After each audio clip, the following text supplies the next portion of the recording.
ಈ ರೇವಣ್ಣನ ಕುಟುಂಬಕ್ಕೆ ಏನಾಗಿದೆ? ಈ ಮಕ್ಕಳಿಬ್ಬರೂ ಈ ಥರ ಏನೇನೋ ಕೆಲಸಗಳನ್ನು ಮಾಡ್ತಾಯಿದ್ದಾರೆ. ಈ ಪ್ರಜ್ವಲ್ ರೇವಣ್ಣ ನೋಡಿದ್ರೆ ಯಾವುದೋ ಹುಡುಗಿಯರಿಗೆ ಏನೋ ರೇಪ್ ಮಾಡ್ದ, ಅದು ಮಾಡ್ದ, ಇದು ಮಾಡ್ದ ಅಂತ ಒಳಗಡೆ ಜೈಲೊಳಗಡೆ ಹೋದರೆ, ಇವಾಗ ಸೂರಜ್ ರೇವಣ್ಣ ನೋಡಿದ್ರೆ ಸಲಿಂಗಕಾಮಿ ಅಂತ. ಇದೆಲ್ಲ ಏನಿದು? ಈ ರೇವಣ್ಣನ ಫ್ಯಾಮಿಲಿ ಯಾಕಂತನೂ ಗೊತ್ತಿಲ್ಲ. ಈ ಸೂರಜ್ ನೋಡಿದ್ರೆ ಡಾಕ್ಟ್ರು, ಪ್ರಜ್ವಲ್ ನೋಡಿದ್ರೆ ಇಂಜಿನಿಯರಿಂಗ್ ಓದಿರೋದು. ಆದ್ರೂ ಇವರು ಏನು ಈ ಥರ ಮಾಡಿ ಪಾಪ ದೇವೇಗೌಡರ ಹೆಸರನ್ನು ಮಣ್ಣು ಮುಕ್ಕಿಸ್ತಾ ಇದ್ದಾರೆ.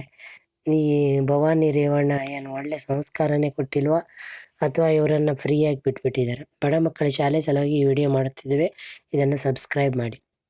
ಇವರನ್ನು ಫ್ರೀಯಾಗಿ, ಈ ಭವಾನಿ ರೇವಣ್ಣ ಫ್ರೀಯಾಗಿ ಬಿಟ್ಟುಬಿಟ್ರೆ ಏನು ಸ್ಟ್ರಿಕ್ಟಾಗಿ ಇವರನ್ನು ಬೆಳೆಸೇ ಇಲ್ಲ ಅನಿಸುತ್ತೆ. ಇವರು ಸರಿಯಾಗಿ ಒಳ್ಳೆ ಸಂಸ್ಕಾರ ಕೊಟ್ಟು ಬೆಳೆಸಿದರೆ ಇವ್ರ ಅಣ್ಣ ತಮ್ಮ ಯಾಕೆ ಹೀಗಾಗ್ತಾಯಿದ್ರು? ಪಾಪ ದೇವೇಗೌಡರಿಗೆ ತುಂಬ ಪ್ರಾಬ್ಲಮ್ಮು. ನಿಖಿಲ್ ಕುಮಾರಸ್ವಾಮಿ ನೋಡು, ಅನಿತಾ ಕುಮಾರಸ್ವಾಮಿ ಅವರನ್ನು ಚೆನ್ನಾಗಿ ಬೆಳೆಸಿದ್ದಾಳೆ.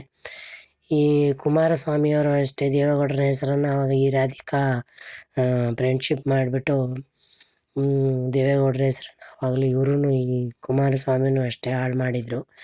ಆದರೂ ಅವರು ಈ ಥರ ಎಲ್ಲ ಮಾಡಿರಲಿಲ್ಲ. ಏನೋ ಒಂದು ಹುಡುಗಿನ ಲವ್ ಮಾಡಿ ಮದುವೆ ಹಾಕೊಂಡು ಒಂದು ಮಗುನೂ ಆಯಿತು. ಲೀಗಲಿ ಮಾಡಿದ್ರು ಅವೆಲ್ಲ.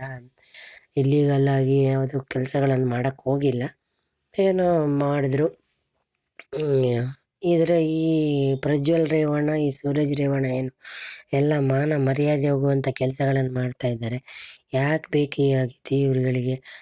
ಏನು ಒಳ್ಳೆ ಹೈಲಿ ಕ್ವಾಲಿಫೈಡು, ದೇವರು ಬೇಜಾನ್ ದುಡ್ಡು ಕೊಟ್ಟಿದ್ದಾನೆ.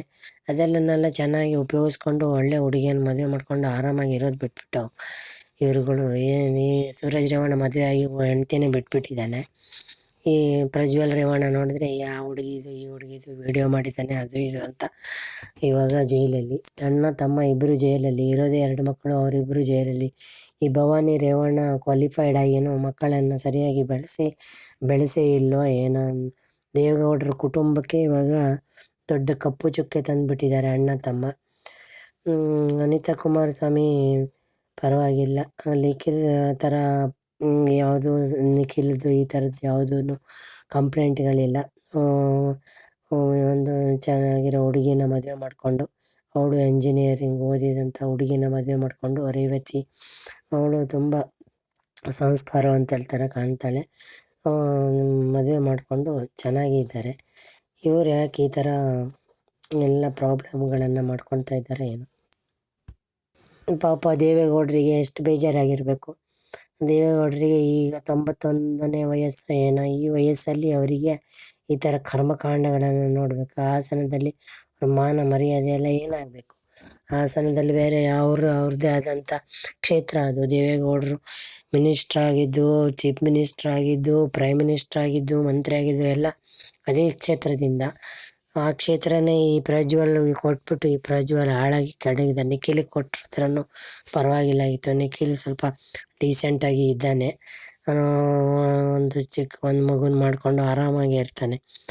ಈ ಪ್ರಜ್ವಲನಿಂದ ಮತ್ತು ಈ ಸೂರಜನಿಂದ ದೇವೇಗೌಡರ ಮಾನ ಮರ್ಯಾದೆ ಎಲ್ಲ ಹರಾಜಾಗ್ಬಿಟ್ಟಿದೆ. ಯಾಕಪ್ಪ ಈ ಥರ ಮಾಡ್ತಾರಂತ ಗೊತ್ತಿಲ್ಲ. ದೇವರು ದುಡ್ಡು ಗಿಡ್ಡು ಎಲ್ಲ ಕೊಟ್ಟರು ಇವರಿಗೆ ಒಳ್ಳೆಯದು ಬುದ್ಧಿ ಕೊಟ್ಟಿಲ್ಲ. ಎಲ್ಲ ಮಾನ ಎಲ್ಲ ಹರಾಜಾಯಿತು. ಪಾಪ ದೇವೇಗೌಡರಿಗೆ ಇಳಿ ವಯಸ್ಸಲ್ಲಿ ಇವನ್ನೆಲ್ಲ ನೋಡಿಕೊಂಡು ಕೂತ್ಕೋಬೇಕಾ? ಇವರಿಗೇನು ಬುದ್ಧಿನೇ ಇಲ್ವಲ್ಲ. ಇಂಜಿನಿಯರಿಂಗ್ ಡಾಕ್ಟ್ರ್ ಓದೋರಿಗೆ ಎಷ್ಟು ಬುದ್ಧಿ ಇರುತ್ತೆ. ಇವರಿಗೆ ಈ ಪ್ರಜ್ವಲ್ಗೆ ಮತ್ತು ಈ ಸೂರಜ್ಗೆ ಬುದ್ಧಿನೇ ಇಲ್ಲ ಅನಿಸುತ್ತೆ. ಯಾಕೆ ಈ ಥರ ಎಲ್ಲ ಮಾಡಬೇಕಾಗಿತ್ತು? ಒಳ್ಳೆ ಫ್ಯೂಚರ್ ಇತ್ತು ಇಬ್ಬರಿಗೂ. ಪ್ರಜ್ವಲ್ಗೂ ನೋಡೋಕ್ಕೆ ಎಷ್ಟು ಮುದ್ದಾಗಿದ್ದಾನೆ, ಕ್ಯೂಟಾಗಿ ಪ್ರಜ್ವಲು. ಆದರೆ ಈ ಥರದ್ದೆಲ್ಲ ಮಾಡಿಕೊಂಡು ಇವಾಗ ಯಾಕೆ ಬೇಕಾಗಿತ್ತು? ನಿಖಿಲ್ ನೋಡು ಎಷ್ಟು ಡೀಸೆಂಟಾಗಿ ಎಲ್ಲರ ಹತ್ರ ಗುಡ್ ಬಾಯ್ ಅನ್ನಿಸ್ಕೊತಾ ಇದ್ದಾನೆ ಅವನು. ಯಾವುದು ತಂಟೆಗೆ ಹೋಗಲ್ಲ, ತಕರಾರಿಗೆ ಹೋಗಲ್ಲ. ಅನಿತಾ ಕುಮಾರಸ್ವಾಮಿ ಒಳ್ಳೆ ಕಲ್ಚರ್ ಕೊಟ್ಟಿದ್ದಾಳೆ ನಿಖಿಲ್ಗೆ. ಕುಮಾರಸ್ವಾಮಿನೂ ಅದೇ ರಾಧಿಕಾನ ಹಿಡ್ಕೊಂಡು ಆವಾಗ ಒಂದಿಷ್ಟು ದೇವೇಗೌಡರ ಹೆಸರನ್ನು ಹಾಳು ಮಾಡಿದ್ರು. ಆದ್ರೂ ಇವಾಗ ಪರವಾಗಿಲ್ಲ, ಏನೋ ಇದ್ದಾರೆ. ಇವಾಗ ಈ ರಾಧಿಕಾನ ಬಿಟ್ಟುಬಿಟ್ರೋ ಏನೋ ಗೊತ್ತಿಲ್ಲ. ಇವಾಗ ಮೊಮ್ಮಗನ ಜೊತೆ ಆಟ ಆಡಿಕೊಂಡು ನಿಖಿಲ್ ಇವಾಗೇನೋ ಮಂತ್ರಿಯಾಗಿ ಇವಾಗ ಪರವಾಗಿಲ್ಲ. ಈ ಸೂರಜ್ ರೇವಣ್ಣ ಪ್ರಜ್ವಲಿಂದ ಹೆಸರೇ ಹಾಳಾಯಿತು.